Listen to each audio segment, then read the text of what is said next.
हमारे देश के प्रधानमंत्री और हमारे देश के उस वक्त के हमारे हेल्थ मिनिस्टर दोनों के दोनों उसमें सम्मिलित हैं। और हम लोग इसलिए ये मांग करते हैं कि क्रिमिनल इन्वेस्टिगेशन आईसीएमआर के टॉप बॉसेस के ऊपर, हमारे देश के प्रधानमंत्री के ऊपर और उस वक्त के तत्कालीन जो हेल्थ मिनिस्टर हैं तीनों के ऊपर क्रिमिनल इन्वेस्टिगेशन होनी चाहिए कि उसके अंदर इनकी आपराधिक संलिप्तता इसके अंदर किस तरीके से पाई गई है, इसके अंदर इसकी जांच होनी चाहिए। और ये इस वजह से मैं बोल रहा हूं कि लगभग 68 लाख लोग, इकोनॉमिस्ट का एक ट्रैकर कहता कि 68 लाख लोग इस लापरवाही की वजह से मारे गए, उनकी जान चली गई। तो ये कोई ऐसा छोटा मोटा मसला नहीं है। और ये देश के अंदर जब इतने बड़ी तादाद के अंदर लोगों को की जाने गई तो कांग्रेस पार्टी ये मांग करती है कि ये जो 10 जो ग्लेयर एक डिस्क्रिपेंसीज हैं, जो स्टार्टलिंग फैक्ट्स हैं, जो कि हमारे साइंटिस्ट जो लेकर के आए हैं, जो कि आईसीएमआर में काम करते हैं, उसके ऊपर आपराधिक जांच होनी चाहिए। सबसे पहला जो हमारे साइंटिस्ट ये कहते हैं कि जून 2020 में एक स्टडी आईसीएमआर ने जो कंडक्ट करी, उस स्टडी के अंदर ये पाया गया कि लॉकडाउन का असर जरूर हुआ है,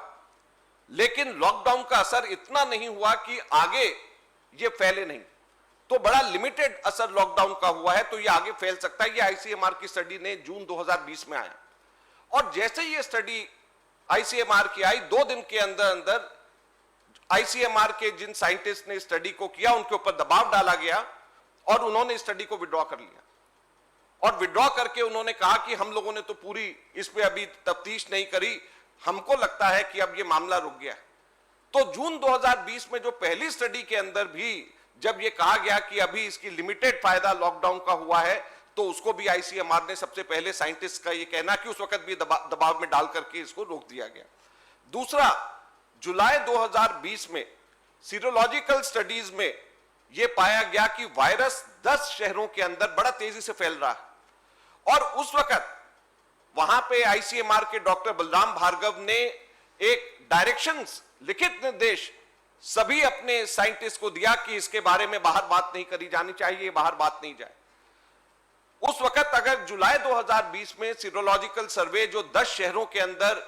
की रिपोर्ट्स जो आई थी, अगर वो वहां पर से लोगों को पहुंचती, लोगों के पास में बात जाती, तो उस वक्त भी लोग जो हैं इसको रोक सकते थे। ये साइंटिस्ट का कहना, ये हमारा कहना नहीं, ये साइंटिस्ट उन साइंटिस्ट का कहना है जो कि आईसीएमआर में काम करते थे, उन लोगों ने इन बातों को कहा है। सितंबर 2020 में 8 महीने पहले, कोविड-19 के आने से पहले, खुद ही अपने कुछ चुनिंदा लोगों के साथ में मिलकर के आईसीएमआर ने कहा कि अब हमारे देश में सब नॉर्मल हो गया है। हमारे लॉकडाउन जो प्रधानमंत्री का है उसकी वजह से हमारे देश में अब आगे आने वाले समय में सेकेंड वेव की अंदेशा बहुत ही कम हो गया है और सब चीजें अब नॉर्मल होगी। ये सितंबर 2020 के अंदर आईसीएमआर ने अपने आप कहा। और ये सभी डेटा जो उस वक्त भी कहा गया था, ये गलत आंकड़ों की तरफ से कहा गया। और उस वक्त जब डॉक्टर अनूप अग्रवाल और इनके दूसरे साइंटिस्ट ने इस बात को आईसीएमआर के चीफ के साथ में उठाया, तो इनको डांट करके चुप करा दिया गया और इनको जबरदस्ती ऐसे हालात पैदा कर दिए गए कि इनको नौकरी छोड़ करके वहां पे जाना पड़े। उसके बाद में साइंटिस्ट ये कहते हैं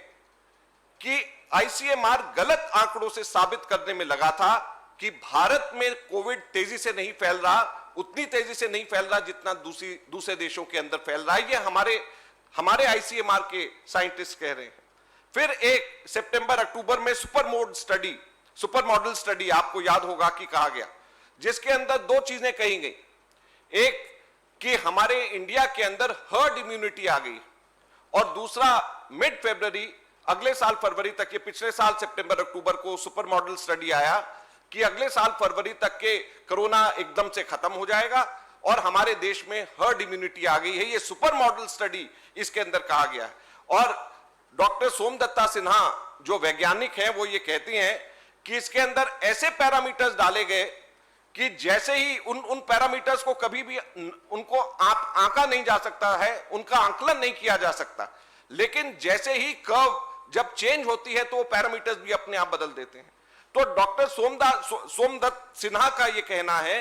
कि ये सिर्फ और सिर्फ हमारे देश की जनता को गुमराह करने के लिए सुपर मॉडल स्टडी करी गई, जिससे कि लोगों के अंदर एक माहौल आ जाए कि सब चीजें ठीक हो रही हैं, ताकि अपने राजनीतिक आकाओं को खुश किया जा सके। इसके अलावा कुछ नहीं है, और ये वहां के साइंटिस्ट कह रहे हैं। फिर जो सबसे बड़ी इन सब चीजों में मैं समझता हूं कि सबसे बड़ी गलती और सबसे बड़ा गलत कार्य हुआ कि एक साइंस जर्नल, हम सब लोग जानते हैं, द नेचर, जनवरी 2021 में उसने प्रेडिक्ट किया, जनवरी इस साल में उसने प्रेडिक्ट किया कि हमारे देश के अंदर कोरोना की सेकेंड वेव आने वाली, और हमारे देश के अंदर सेकेंड वेव आने वाली है। ये द नेचर जो है जर्नल ने इसको प्रेडिक्ट किया, और इसको लिखने वाले एक हमारे आईसीएमआर के साइंटिस्ट थे। आईसीएमआर ने उसके ऊपर दबाव डाला उस साइंटिस्ट पे कि आप अपना नाम और आईसीएमआर को इससे विड्रॉ कराइए, और उसके ऊपर दबाव डाल करके आईसीएमआर के साइंटिस्ट से विड्रॉ कराया गया आईसीएमआर का नाम और आईसीएमआर के साइंटिस्ट का नाम, ताकि आईसीएमआर और उस साइंटिस्ट का नाम उसके साथ में नहीं आ सके। तो जनवरी के अंदर द नेचर के अंदर छपने के बाद में, इस जर्नल में छपने के बाद में,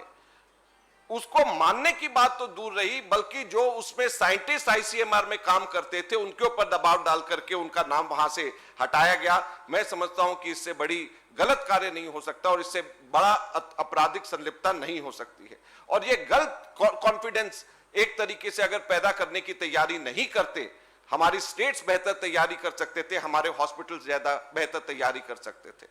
आपको याद होगा कि हाइड्रोक्सीक्लोरोक्विन ट्रंप साहब को बहुत पसंद आ गया था, और उन्होंने इंडिया से उसको मंगवाया और अपनी पीठ थपथपाई, और हमारे अपने देश के नेताओं ने अपने आप को बहुत बड़ा डिप्लोमेटिक विक्ट्री उसको बताया। ब्लड प्लाज्मा का नरेंद्र मोदी जी के 70वें जन्म दिवस के उपलक्ष्य में ब्लड प्लाज्मा डोनेशन की बहुत बात चली, लेकिन आईसीएमआर के साइंटिस्ट ये कहते हैं कि 2020 को शुरू में ही आईसीएमआर ने इस बात की कंक्लूजन पे पहुंच गए थे कि ये दोनों की दोनों का कोई फायदा नहीं होने वाला, ना ब्लड प्लाज्मा का कोई फायदा है, ना हाइड्रोक्सीक्लोरोक्विन का कोई फायदा है, और जानबूझ करके इसको छुपाया गया ताकि इसके ऊपर राजनीति करी जा सके। लिहाजा नुकसान क्या हुआ, अभी तक के कुछ महीनों पहले तक हम लोगों ने दिल्ली में और सब शहरों में देखा कि ब्लड प्लाज्मा की डोनेशन को लेकर के लोग इतने ज्यादा अग्रसर हो रहे थे कि उनको लगता था कि ब्लड प्लाज्मा एक रामबाण हम लोगों का है, और हाइड्रोक्सीक्लोरोक्विन भी उस तरीके से रोकने के अंदर कारगर हो सकता है, जबकि उसके साइड इफेक्ट्स भी थे। तो गलत लाइन ऑफ ट्रीटमेंट आईसीएमआर के माध्यम से दिया गया, जिसका नुकसान, जिसका खमियाजा भारत की जनता को करना पड़ा, और उसका केवल और केवल राजनीतिक फायदा उसकी करने के लिए यह किया गया। तो ये 10 पॉइंट्स ऐसे हैं जो कि हमको लगता है कि जो काम आईसीएमआर को करना चाहिए था उसके अंदर पूरी तरीके से आईसीएमआर विफल रही है, और जिसकी वजह से आज हमारे देश के अंदर लगभग 68 लाख लोग मृत्यु को पा चुके हैं। और अगर ये सही वक्त के ऊपर चेतावनी दी हुई होती, अगर सही कार्य अगर किया होता, तो आज ऐसी स्थिति नहीं आती। और इसके अंदर कैसे हमारे देश के प्रधानमंत्री और कैसे तत्कालीन उस वक्त के हेल्थ मिनिस्टर इसके जिम्मेवार हैं, बड़ी सीधी सी बात, जनवरी 2021 के अंदर मोदी जी ने यह डिक्लेयर कर दिया कि भारत ने ह्यूमैनिटी को, पूरी दुनिया को बचा दिया। तो जब देश का प्रधानमंत्री ये कह रहा है कि हमने कोविड को हरा दिया, पूरी मानवता को हम लोगों ने बचा दिया, तो उससे ज्यादा बड़ा राहत क्या हो सकता है, और उससे ज्यादा बड़ा इस बात का क्या प्रूफ हो सकता है कि लोग अपने मास्क को नीचे करें और अपना घूमे फिरें आराम से, और उसके बाद में उन सब लोगों को उसी वजह से, उसी लापरवाही की वजह से हमारे पूरे देश को खमियाजा भुगतना पड़ा। मार्च 2021 तक, अप्रैल में शुरू हो रहा है, और मार्च 2021 को हमारे हेल्थ मिनिस्टर डॉक्टर हर्षवर्धन कह रहे हैं कि हमने कोविड को हरा दिया और कोविड का अंत शुरू हो चुका है। ये हमारे देश के हेल्थ मिनिस्टर कह रहे हैं। तो जब हमारे देश के हेल्थ मिनिस्टर ये कहें कि हमने कोविड को हरा दिया, हमारे देश के प्रधानमंत्री ये कहें कि हमने मानवता को जिता दिया, तो उसके बाद में हमारे देश के अंदर लोग अगर लापरवाही नहीं करें कोविड के प्रति, तो और क्या करेंगे। इसलिए हमारा मानना है कि आईसीएमआर और साथ में हमारे प्रधानमंत्री और हमारे उस वक्त के चिकित्सा मंत्री, तीनों के तीनों आपराधिक तौर के ऊपर संलिप्त हैं। हमारे देश में जो लाखों लोगों की मृत्यु हुई है, इसके ऊपर आपराधिक जांच होनी चाहिए। और जो साइंटिस्ट कह रहे हैं, हम लोग नहीं, जो साइंटिस्ट कह रहे हैं, आईसीएमआर के साइंटिस्ट कह रहे हैं कि किस तरीके से उनको रोका गया, किस तरीके से गलत आंकड़ों की जानकारी दी गई, किस तरीके से उनके ऊपर दबाव डाला गया कि गलत आंकड़े आप लोग प्रस्तुत करें, और अगर ये सही है तो इनके ऊपर आपराधिक कार्रवाई होनी चाहिए और आपराधिक इन्वेस्टिगेशन होनी चाहिए। ये कांग्रेस पार्टी आज ये मांग करती है। धन्यवाद।